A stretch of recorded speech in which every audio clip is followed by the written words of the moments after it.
Muy buenos días, mis estimados hermanos. Dios les bendiga. En el amor de nuestro Señor Jesucristo, estamos una vez más en este estudio del Evangelio de Juan. La verdad es que estoy un poco preocupado, un poco triste también por esta situación de la luz, pero nosotros confiamos en el Señor y tenemos que buscar las maneras para seguir estudiando. Ustedes saben que el mundo se va a oponer constantemente a que nosotros podamos crecer en conocimiento y en gracia de nuestro Señor. Por eso, pongamos ánimo, les estoy haciendo este videíto, me escapo, les confieso, un poco de mi trabajo para poder hacer este estudio, compartir con usted este estudio que me ha edificado tanto, ¿no? Por lo menos este capítulo 2, bastante conocido, las bodas de Canaán. La verdad es que una historia que la manejamos muy bien los cristianos, las personas de acá de Occidente, pero que sin embargo encierra algo muy precioso para cada uno de nosotros, promesas maravillosas que si nosotros las ponemos en nuestro corazón y en nuestra mente y las ponemos también como prácticas diarias, nosotros podemos andar confiados y resguardados mediante el amor y la presencia del Espíritu Santo. Para comenzar, vamos a orar y vamos a leer el pasaje que nos corresponde al día de hoy, mis estimados hermanos y hermanas. Bienvenidos. Padre bendito, Padre amado, te agradezco, Señor, porque está tu palabra aquí presente, Señor. A pesar de las circunstancias, a pesar de la distancia, a pesar de que cada uno tiene sus cosas que hacer, Señor, sus preocupaciones y sus afanes, tú siempre nos entregas este vaso de agua fresca, Señor, que es tu palabra, llena de tus promesas y de tu presencia. Te pedimos, Señor, que abras nuestros corazones y nuestro entendimiento para que lo que vamos a leer y compartir aquí en el grupo, Señor, sea de edificación para cada uno de nosotros. Te agradezco, Señor, personalmente, porque tú has visto todas las maneras para que desde hace 2000 años pueda llegar este mensaje maravilloso de tu amor, de tu gracia, aquí mediante este relato que hace Juan. Gracias, Señor. Gracias, Señor, por fijarte en cada uno de los detalles. Gracias, Señor, por estar en nuestras vidas. Te pido que bendigas, Padre bendito, a cada una de las familias, de los hermanos y de las hermanas que están compartiendo este estudio. Anímanos, Señor, a cada uno de nosotros para persistir, Señor, en esta búsqueda constante y el conocimiento de tu persona, porque sabiendo, Padre bendito, que quién eres, Señor, y cómo te manifiestas en este mundo, Señor, y cómo has dejado, Señor, ese mensaje maravilloso para cada uno de nosotros, podamos ser fieles testimonios de tu amor para las personas que amamos, para los que nos rodean en nuestra comunidad. Gracias, Señor. Bendice este pequeño estudio, Señor, y llénanos de tu Espíritu Santo. En el nombre de Cristo Jesús hemos orado. Amén. Amén. Perfecto, entonces estamos en el capítulo 2, las bodas de Canaán. Para empezar, voy a dar lectura al pasaje del día de hoy. Y dice, la palabra del Señor. Al tercer día se hicieron unas bodas de Canaán de Galilea, y estaba allí la madre de Jesús. Y fueron también invitados a las bodas Jesús y sus discípulos. Y faltando el vino, la madre de Jesús le dijo, no tienen vino. Jesús le dijo, ¿qué tienes conmigo, mujer? Aún no ha venido mi hora. Su madre dijo a los que servían, haced todo lo que él os dijere. Y estaban allí 6 tinajas de piedra para agua, conforme al rito de la purificación de los judíos, en cada una de las cuales había 2 o 3 cántaros. Jesús les dijo, llenad estas tinajas de agua, y las llenaron hasta arriba. Entonces les dijo, sacad ahora y llevadlo al maestresala, y se lo llevaron.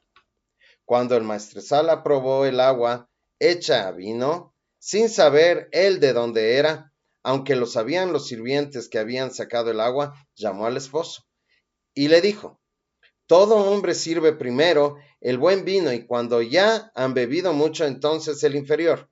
Tú has reservado el buen vino hasta ahora. Este principio de señales hizo Jesús en Canaán de Galilea y manifestó su gloria y sus discípulos creyeron en él. Gloria al Señor. Las bodas de Canaán. Bueno, aquí tenemos nuestros primeros versículos, ¿no es cierto? Y no vamos a hacer mucha referencia al asunto del tercer día, después vamos a ir revisando, pero sí quisiera que pongamos nuestra atención en el tema de las bodas, ¿no es cierto? Al tercer día hicieron unas bodas en Canaán de Galilea, estaba allí la madre de Jesús.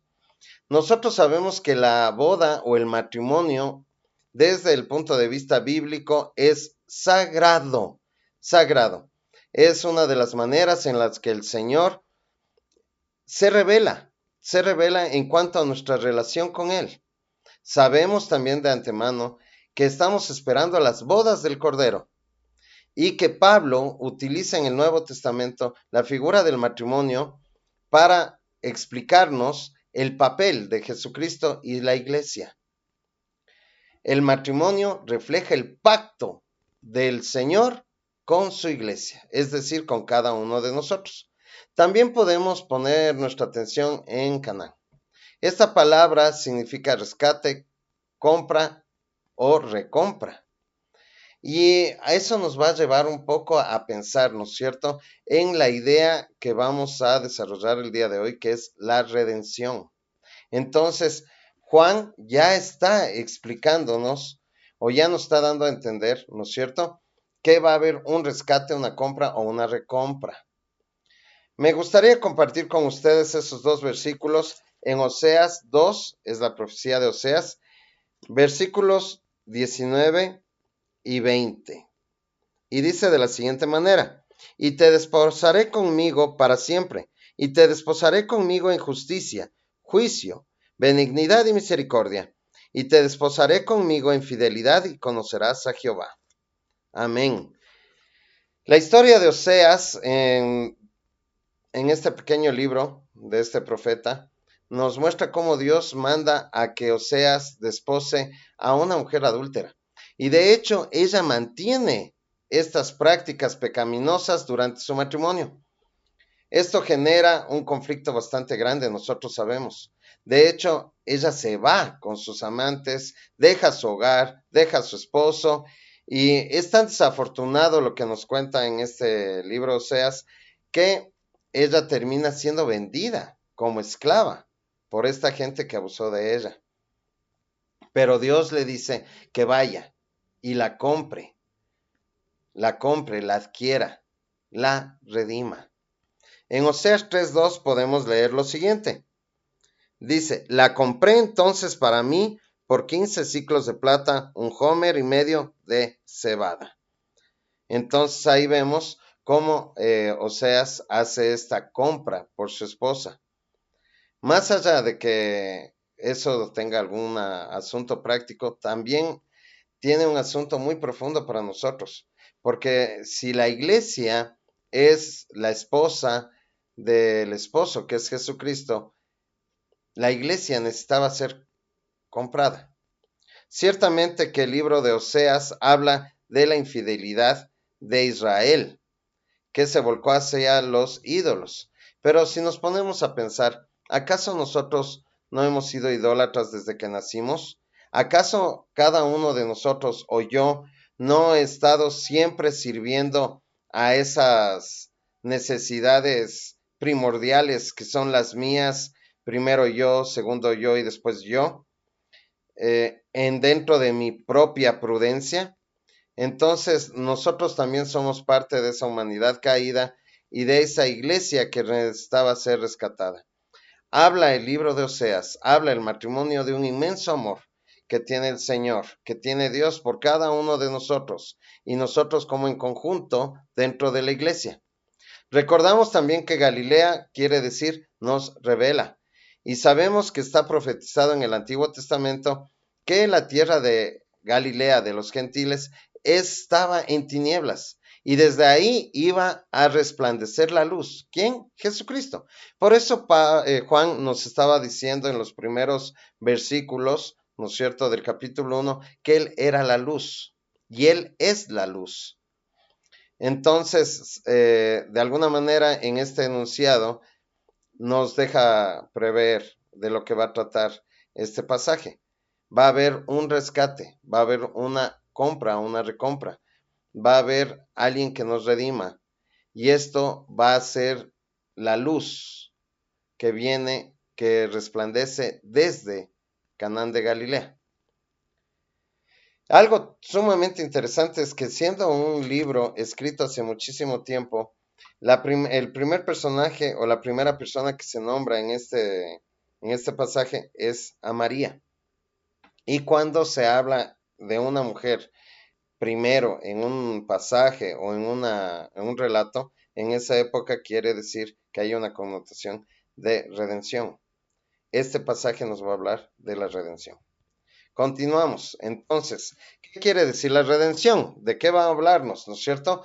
Es el pago del precio. Es un pago por rescate. Se compra del estado de esclavitud. Hablamos de una persona que tiene una deuda y que está obligada por esa deuda a servir a otro en estado de esclavitud. O hay personas en esa época que también nacían en esclavitud. Yo estaba leyendo y escuchando, y el asunto de la esclavitud no es un tema tan ajeno a nuestro mundo actual. La verdad es que nosotros gozamos de muchísimos privilegios y de derechos en nuestro país, pero en nuestros países, en Occidente y en el Oriente, existe todavía millones de personas que viven en estado de abuso, de esclavitud, y por ese lado están siendo tremendamente violentadas. La esclavitud no se ha terminado, no se ha terminado, y la verdad es que no sé cómo funcionará ahora, pero nosotros tenemos que orar, tenemos que denunciar estos temas para que no se vuelvan normales o no se normalice, que desaparezca un niño o que simplemente una familia tenga muchos niños, como es en el caso de Oriente, para que estos niños puedan trabajar, o que adultos sean sometidos a trabajos sin una remuneración, porque hay un gran poder político, un poder militar sobre ellos. Entonces, es una realidad en este tiempo. Solo quería decir eso, que no nos alejemos demasiado quizás a los tiempos bíblicos. Pero nosotros también vivimos una cierta esclavitud. La palabra de Dios dice que nosotros somos esclavos y que el pecado se enseñorea de nosotros. No es libertad que nosotros podamos pecar o hacer lo que se nos venga en gana. Es al contrario, estamos sometidos por nuestra naturaleza y por el pecado, por las concupiscencias, por los deseos desordenados que hay en nuestro corazón. Estamos sometidos a comportarnos de una u otra manera. ¿Usted se imagina que desde pequeños hubiéramos sabido o estar completamente conscientes de este estado de esclavitud? Quizás hubiéramos tomado otras decisiones o hubiéramos podido reaccionar o hacer daño a menos personas. Muchas veces queremos vernos al espejo y queremos ver solo una persona buena, pero a veces hay que ser sinceros y en honor a la verdad hemos fallado y hemos fallado mucho. Pero nos consuela saber que de una u otra manera puede haber un cambio en nuestro estado. Podemos ser liberados y eso es lo que hace el Señor. Eso es lo que viene a hacer Jesucristo en nuestras vidas, a pagar el precio, porque el pago por el pecado es uno solo, la muerte. Y sin derramamiento de sangre no va a haber redención sobre nuestros pecados, no va a haber remisión de nuestros pecados o de nuestra condena. Entonces Jesucristo viene a hacer eso, esa es su misión, ese es su papel cuando estuvo en este mundo. Y es lo que está haciendo ahora mediante el Espíritu Santo en cada uno de nuestras vidas. Nos está haciendo saber que el precio ha sido pagado, de que hemos sido rescatados y que hemos sido comprados de nuestro estado de esclavitud. Y mediante esa realidad nosotros poder vivir en libertad. ¿Para qué? Para servir al Señor. ¿Mediante qué? Mediante nuestros hermanos, mediante nuestra familia, mediante las personas que nos rodean. A mí me encanta este pasaje de Ruth 2 y 4. Y como yo puse aquí en la diapositiva, se ve cómo la gracia es el motor de la redención. Todos sabemos un poco de la historia de Ruth. Ruth pierde a su esposo y queda viuda. Y se junta o sigue a su suegra Noemí. Un acto que nosotros podemos decir lleno de amor, pero también nos muestra cómo el Señor en las peores de las condiciones, porque estas mujeres habían perdido de alguna manera, sin ningún varón dentro de su familia, la potestad de poder trabajar y también de sobrevivir de sus propias tierras, de su herencia. Por eso es maravillosa la historia de Ruth, porque en la historia de Ruth nosotros vemos cómo la fe, el amor y la confianza en el Señor nos mueve quizás a seguir adelante, a pesar de las circunstancias y del problema en sí en que podamos estar, y de las dificultades en las que podamos estar en ese momento. Dios va a estar ahí para podernos dar la solución. En este caso, Ruth era moabita y aparece esta persona, Boz, primo de Noemí, ¿no es cierto?, que estaba no en el lugar apropiado para poder redimir a Noemí y a Ruth, pero sí llena su corazón de compasión por Ruth moabita, y esto es bien interesante, porque los moabitas son gentiles. Entonces, por una gentil, y él hace una negociación con aquella persona, aquel varón que estaba primero en el lugar, ¿no es cierto? O que tenía más derecho, o para poder hacer este acto de redención y tomar control de las tierras y también de Noemí y de Ruth. Pero es muy simpático porque él le dice, yo lo voy a hacer. Este primo de Boz, ¿no es cierto? Le dice, yo voy a hacer, yo voy a tomar esas tierras, yo voy a tomar a Noemi, pero Boz le dice, oye, pero también tienes que tomar a Ruth la Moabita. Y como que este señor dice, yo no quiero tener muchos problemas, porque si yo tengo hijos con Ruth, estos hijos van a tener también derechos sobre mi herencia. Y vos no está pensando mucho en eso, está pensando en cómo ayudar a estas dos mujeres y después nosotros vamos a ver, y la palabra de Dios en el libro de Ruth deja sumamente claro que este acto de gracia por parte de vos trae a un hijo al mundo y este hijo va a ser el abuelo de David. Podemos decir que es la tatarabuela o la bisabuela de Jesucristo. Entonces tenemos que recordar que muchas veces nosotros ponemos nuestros ojos en lo que fue nuestra vida pasada, en el sufrimiento y en las pruebas que hemos tenido que pasar. Pero el Señor está en acción y está lleno su corazón de amor y de gracia. ¿Qué es lo que motivó hace 2000 años a que Jesucristo se entregara en la cruz por mí y por ti? Y darnos el chance de ser liberados. No sabemos, mis hermanos, cuál es el impacto que puede tener esta decisión que hemos tomado ustedes y yo en seguir a nuestro Señor y en entregarnos y decirle, ven a morar en nuestras vidas, aceptando esta redención, aceptando este rescate, aceptando que el Señor pagó con preciosísima sangre porque nosotros tengamos la oportunidad de tener una vida diferente. Por eso quiero compartir con ustedes el Salmo 130. ¿Qué es lo que dice? De lo profundo, oh Jehová, a ti clamo. Señor, oye mi voz. Estén atentos tus oídos a la voz de mi súplica.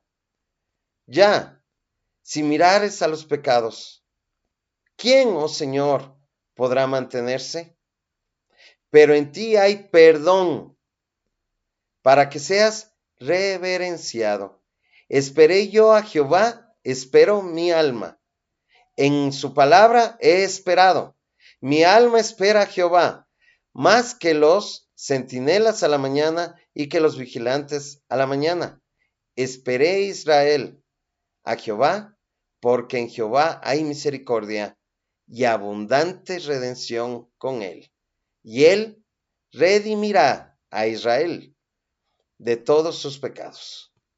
Esa es la confianza que debemos tener, mis hermanos. Una confianza en el Señor, conociendo al Señor, sabiendo quién es, nosotros tener confianza de que Él me va a redimir, de que Él va a liberarme de la esclavitud del pecado y que ha pagado encima las consecuencias de ese pagado mediante su sacrificio y hacernos justos para que podamos estar ante Él. ¿Qué lo mueve? El amor. ¿Qué lo mueve? La misericordia. Y esa misericordia y esa gracia y ese amor se expresa en el acto de redención de cada uno de nosotros. Continuemos. Entonces pasa algo. Y faltando el vino, la madre de Jesús le dijo, no tienen vino. Mis estimados hermanos, el vino, por ejemplo, en Cantar de los Cantares, significa amor, pero normalmente en la Biblia el vino está relacionado con gozo, con alegría, ¿sí? Con ese momento en el que nosotros estamos disfrutando en familia y podemos sentirnos libres, ¿ya? El tema es que en una boda, en esa época, que no era una boda de unas 3, 4 horas como es aquí en la actualidad, sino era un ritual que tomaba algunos días, nunca podía faltar el vino, nunca podía faltar el vino. Y si hacemos esa relación entre el vino, la boda, el pacto, ¿no es cierto?, el amor y la alegría, ¿qué podemos decir? Que dentro del pacto matrimonial no puede faltar la alegría y el amor. Y sabe que de alguna manera los jóvenes y las personas conocen esto, sienten esta realidad en su corazón. Y cuando vienen las dificultades, como buscan solo alegría y amor, muchas veces se abre la puerta al divorcio, por lo menos en nuestra época. ¿Por qué? Porque están rompiendo su pacto, están rompiendo el compromiso que hicieron con ellos, con la otra persona. Entonces viene sufrimiento y dolor. Sufrimiento y dolor. Pero Jesucristo viene acá y es interesante porque la madre de Jesús le notifica a Jesús, hijo, no tienen más vino. Es un problema grave dentro de este ritual, de este momento, de esta fiesta de la boda, ahí en Canaán. ¿Acaso no es lo que nos está pasando a veces en nuestras vidas? Tenemos falta de vino, falta de alegría, de amor. Muchas veces pasamos en momentos de oscuridad y de noche con mucho sufrimiento, con mucho dolor. El Señor lo sabe, el Señor está consciente y el Señor puede hacer algo por nuestra condición actual, al igual que por las condiciones de los matrimonios actuales y de nuestra misma relación dentro de nuestra familia. Entonces Jesús, ¿qué le responde? ¿Qué tienes conmigo, mujer? Aún no ha venido mi hora. Su madre dijo a los que servían, haced todo lo que él os dijere. Es bien interesante. O sea, María, bueno, primero Jesús le dice mujer, y esta palabra no es que le está maltratando, que le está denigrando, más bien es una manera bastante respetuosa que va a usar Jesucristo, no solamente en este momento, sino también, por ejemplo, con la mujer samaritana, mujer, dame de beber. No es que mujer de arriba hacia abajo, sino con un respeto, ¿no es cierto? Y es interesante porque la samaritana va a responder ante este pedido, ¿cómo me hablas tú así? ¿Por qué me hablas tú así si entre judíos y samaritanos no nos hablamos? Pronto vamos a compartir esto en Juan capítulo 4, maravilloso también ese pasaje. Y le hace conocer, aún no ha venido mi hora. Y en el Evangelio de Juan tenemos mucho esta presencia de mi hora, de mi hora, de mi hora, de mi hora. Porque ¿de qué hora está hablando Jesucristo? ¿De qué momento está hablando Jesucristo? Y habla a través del Evangelio de la hora de su sacrificio, de la misión que vino a cumplir al entregarse en la cruz. Esa hora en la que va a ser glorificado el Señor a través de la obra redentora de Cristo. Mamá, aún no ha venido, aún no es el momento de que se cumpla mi misión que tengo que cumplir. ¿Sí? A veces se interpreta de que Jesús estaba diciéndole, aún no comienzo mi ministerio, pero recuerden que para este momento ya había sido bautizado y ya estaba reuniendo a sus discípulos. Entonces no se refiere a eso. Vamos a ver a través del Evangelio de Juan que se refiere de su sacrificio, de su entrega, de esta redención, de este pago. Maravilloso, ¿no? Jesucristo siempre concentrado, siempre poniendo los ojos en lo que en realidad importa, que es lo que venía a hacer, a salvar al mundo, ¿no es cierto? Al salvar al mundo. Por eso dice, y la hora ha llegado, ¿no es cierto? La hora de mi sacrificio. Y más que todo también expresa esta idea, mire, mamá, no es mi boda. Esta es una boda, pero no es mi boda. Esa boda en la cual se va a completar nuestro pacto, el pacto de Cristo con la iglesia. Maravilloso, es maravilloso. Habla del amor, habla de la redención, insisto. Y María también pudo haber tenido otra razón para acercarse a Cristo. Primero, su conocimiento fiel de su testimonio de que Jesús es hijo de Dios. Así le dijo el ángel. Así le dijo el ángel. Entonces, podríamos nosotros pensar que María estaba pensando, Jesús, haz un milagro. Pero también, históricamente y de acuerdo a los estudios que se han hecho, es muy posible que Jesús ya era la cabeza del hogar de María. ¿Sí? Al no estar José, Jesús, como el hijo mayor, era el que proveía, era el que cuidaba y era el que guiaba a su familia. Entonces, ella se acerca a buscar eso, en una confianza tremenda de quién es Jesús. Y sabemos por este pasaje y en fe que Jesús no hizo milagros previos. Entonces, María estaba buscando a ese Jesús comprometido, a ese Jesús creativo, a ese Jesús con una inteligencia sobrenatural por ser él solo, que le ayudara a solucionar este grave problema, que era un grave problema para la boda, para ese momento era un grave problema. Y ella confiada en que Jesús va a hacer algo, en que va a encontrar la manera de poder ayudarles, ¿no es cierto? Dice, haced todo lo que Él os dijera. Una confianza tremendamente grande. ¿Usted tiene esa confianza? Es la pregunta. Nosotros tenemos la confianza de poder seguir lo que dice Jesús, sabiendo que eso va a solucionar nuestro problema. No sé cuál es su problema, no sé en qué podrá estar pasando en este momento, pero sí le digo que debemos confiar en el Señor. Es algo que se repite durante toda la escritura. Confíen en mí, guarden los mandamientos, ¿no es cierto? Confíen en mí. Entonces, la verdad es que hay que buscar la manera y pedirle al Señor que llene nuestro corazón de esa confianza maravillosa, la fe sobrenatural que es don de Dios. Y seguimos, y estaban allí 6 tinajas de piedra para agua conforme al rito de la purificación de los judíos, en cada una de las cuales cabían 2 o 3 cántaros. Esta parte me parece muy interesante porque Juan explica muchas cosas. Primero, o sea, nos hace saber dónde está la ubicación, pero no entra en mucho detalle. O sea, no dice, por ejemplo, eran amigos de Jesús o eran parientes de Jesús, que es muy posible, o la novia era preciosa, su vestido, y la familia del novio estaba muy feliz, o era la hora de la tarde, o estábamos celebrando cerca de un viñedo. No, o sea, no da muchos detalles, pero este detalle sí lo da. O sea, dice 6 tinajas de piedra, conforme al rito de la purificación de los judíos. Es porque en esa época habían 2 tipos de tinajas. Sí, esta que te vemos en la foto, que es una de esa época, que era hecha con la piedra pulida.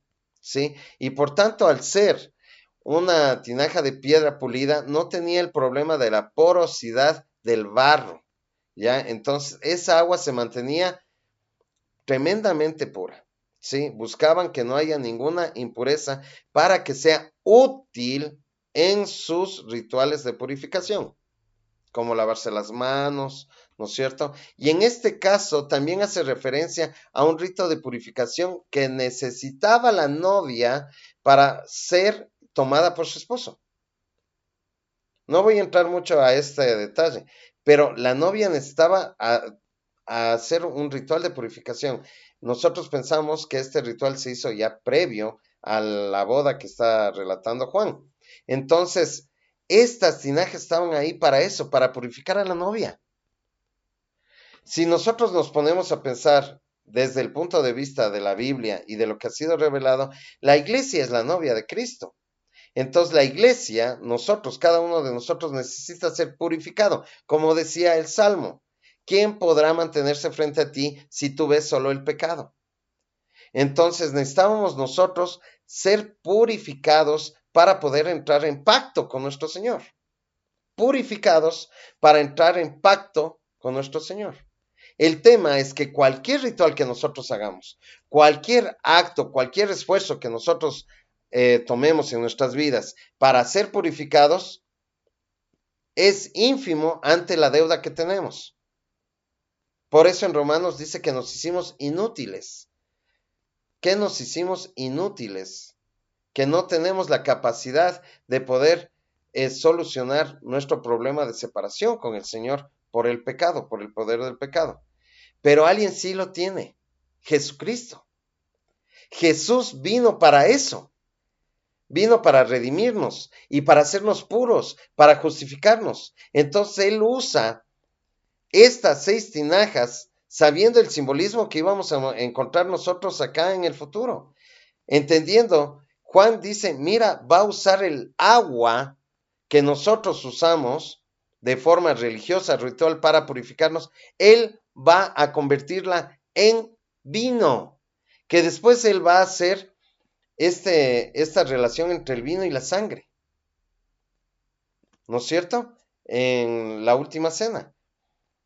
Y hace un milagro maravilloso, porque él podía haber hecho cualquier cosa con su poder divino. Podía haber puesto en los corazones de la gente del pueblo que llevara vino, ¿no es cierto? Podía hacer que se multiplicara el vino en los vasos. Nosotros sabemos que lo va a hacer después con los panes y los peces. Pero no, quería que quede sentado, que se comunique hasta el momento que el agua iba a cambiar en su naturaleza, en su esencia, a nivel molecular, en vino. ¿Sí? Esa agua para purificar a la novia, a su iglesia, es la sangre de Cristo. ¿Sí? Entonces, es bien importante. Además, que al evidenciar que estas tinajas ya contuvieron vino, para el Talmud, para los religiosos de la época, ya las tinajas no servían para nada. Ya habían sido impuras, ya no servían para algún otro rito de purificación. Jesucristo dice, estoy sobre toda expresión de religiosidad. Otro detalle que da, y es interesante, Juan, aquí dice que eran muy grandes y que tenían mucha agua, ¿ya? Y tanta agua, tanto vino hizo Cristo que era imposible ser consumido en esa fiesta. Hermano, mi hermana, queridos y amados hermanos, Jesucristo nos purifica, nos llena de vino, de alegría y de gozo de una manera sobreabundante. Sobreabundante, sobreabundante.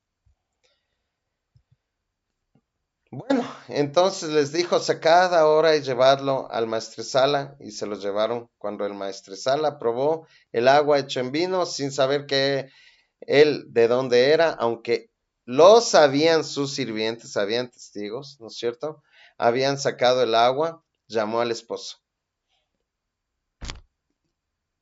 Es que es maravilloso ver lo que nos comunica todo esto. Aquí no iba a quedar mal la novia, iba a quedar mal el novio. El novio era el que se quedó sin vino, sin alegría y sin gozo. Nosotros a veces en nuestro pensamiento mundano, en nuestro pensamiento simple decimos, Señor, ¿por qué? ¿Por qué, Señor, no has terminado ya con el mal? ¿Por qué, Señor, siguen pasando cosas malas a personas buenas? ¿Por qué tengo que vivir esto o aquello? Mis estimados hermanos, para Dios esto es algo personal.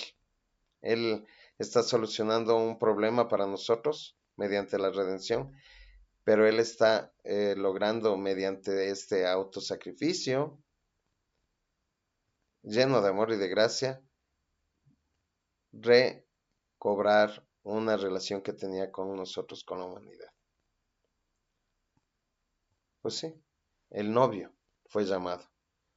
El maestresala, un experto en fiestas y en rituales en esa época, quedó no solo sorprendido, muy, muy sorprendido. Nunca esperó poder probar un vino de esa calidad en un momento dado de la fiesta, ¿no es cierto? ¿Cómo vas a dar un vino así, tan maravilloso, tan avanzada la boda? Mis estimados hermanos, podemos confiar en el tiempo del Señor. Podemos confiar. Yo doy mi testimonio. Yo no me convertí al Señor hasta muy avanzada de mi edad. Y a veces uno ve hacia atrás y dice, ¿por qué? ¿Por qué no he podido aprovechar un poco más esto que ahora ya tengo? Que es al Señor Jesucristo en nuestros corazones. Y vamos ya finalizando y dice, este es el principio de señales que hizo Jesús en Canaán de Galilea y manifestó su gloria y sus discípulos creyeron en él. Inició en el lugar donde tenía que iniciarse, cumpliendo la profecía, nos revela la redención que viene por medio de Cristo Jesús, el Cordero de Dios, dijo en el capítulo 1 2 veces. Y dice aquí, y manifestó su gloria. Deja claro para sus discípulos la autoridad divina que tiene Jesucristo. Y aquí es algo bastante simpático porque él hace este milagro, estas señales. Juan va a usar solo 7 milagros, ¿no es cierto? Mucho menos que otros evangelios para dar esta evidencia de la divinidad de Cristo. Y no deja pasar este detalle. Sus discípulos creyeron en él. Mis estimados hermanos, muchas veces, muchísimas veces, comenzamos a caminar en el Evangelio. Pero solamente mediante el Espíritu Santo y una experiencia real de arrepentimiento viene una renovación. Y esta renovación nos llena el alma de gozo y de alegría. Nos hace entrar en pacto con nuestro novio maravilloso que es Cristo. ¿Sí? Pero a veces tenemos un tiempo previo para ir experimentando a Cristo. No tengamos miedo, sigamos predicando, sigamos compartiendo del Señor a las otras personas, a nuestra familia, a nuestros familiares, a nuestros amigos, a nuestros colegas, a nuestros compañeros de trabajo. ¿Por qué? Porque quizás comienzan a acercarse en sus mentes a la persona de Jesús y después van a poder estar en el lugar perfecto para ver cómo Él convierte el agua en vino. ¿Sí? Creyeron. Para Juan es lo más importante, que tú y yo podamos creerle a Jesús y quién es. Porque el creer nos llena de vida. Porque el creer nos injerta en el pacto. Porque el creer nos llena de vino y el creer nos purifica, nos justifica ante el Señor. Maravillosa la palabra de Dios. Entonces, ¿qué podemos decir? Que Juan en este pasaje nos dice, ¿no es cierto? Que el Señor, Dios Todopoderoso, mediante la persona de Cristo, conoce mi realidad y mi problemática. No está alejado de lo que yo he vivido, de cómo he llegado a este punto, de todas las cosas que he podido hacer mal o las que me han pasado, ¿no es cierto? Del contexto familiar, del contexto económico, social, cultural. Él conoce mi realidad y mi problemática. Y Él está ahí para poder ayudarnos. Porque a pesar de todo esto, Él ve a un hijo de Dios, ¿no es cierto? Cristo me redime, Cristo me rescata, Cristo me trae de vuelta al pacto, al diseño original de Dios con la humanidad. Cristo me purifica. Mire, esto es sumamente importante, porque nosotros a veces insistimos en cargar con nuestras culpas, insistimos en cargar con nuestras degradaciones, perversiones, nuestros errores y nuestras fallas y nuestros resbalones. Pero el Señor purifica, nos purifica para gozar otra vez en pleno el nuevo pacto con nuestro Señor Jesucristo y con el Padre Todopoderoso.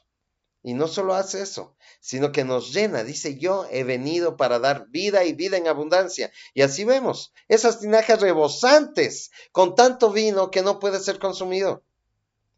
Me llena de su vida, de su alegría y de su gozo. Eso es que el Señor llegue a nuestras vidas y convierta nuestra agua en vino. quiero compartir para terminar en este tiempo tan bendecido de la palabra de Dios, Hebreos 9, 11 y 12. Y dice, pero estando ya presente Cristo, sumo sacerdote de los bienes venideros, por el más amplio y más perfecto tabernáculo, no hecho de manos, es decir, no de esta creación, y no por sangre de machos cabríos ni de becerros, sino por su propia sangre, entró una vez y para siempre al lugar santísimo, habiendo obtenido redención eterna. Gracias, Señor. Gracias, Padre bendito, por todo lo que has hecho por cada uno de nosotros. Bueno, mis estimados hermanos, solamente quiero compartir con ustedes, sí, ya tengo en mis manos las copias del folletito, ¿no es cierto?, del material que me pidieron algunos hermanos. También lo he escaneado.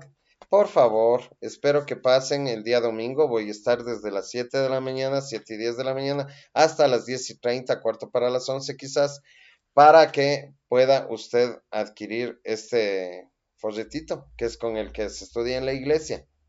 Básicamente aquí hay algunas preguntas que vamos a ir respondiendo juntos y el Evangelio, una copia del Evangelio de Juan. Bueno, como este es de mi folleto que yo seguí, hay algunas preguntas que ya están ahí escritas, pero usted puede tener un cuadernito de apoyo y puede hacer sus propias reflexiones. Mis estimados hermanos y hermanas, la palabra de Dios es para eso, para que podamos ser llenos del Espíritu Santo y podamos crecer en conocimiento y en gracia. Haga su estudio, haga sus preguntas. Espero podernos ver hoy en la tarde, hoy en la noche a las 19 horas. Me voy a mover de mi casa. Para los que se puedan conectar, va a estar abierta la sesión por un tema de seguridad. Solamente vamos a tomar 40 minutos para podernos ver, saludar, orar y poder responder alguna de sus preguntas. Dios les bendiga. Para mí ha sido una gran bendición y sigue siendo una gran bendición poder compartir la palabra de Dios tan maravillosa y plena. Un abrazo grande, nos vemos el domingo y hoy en la noche.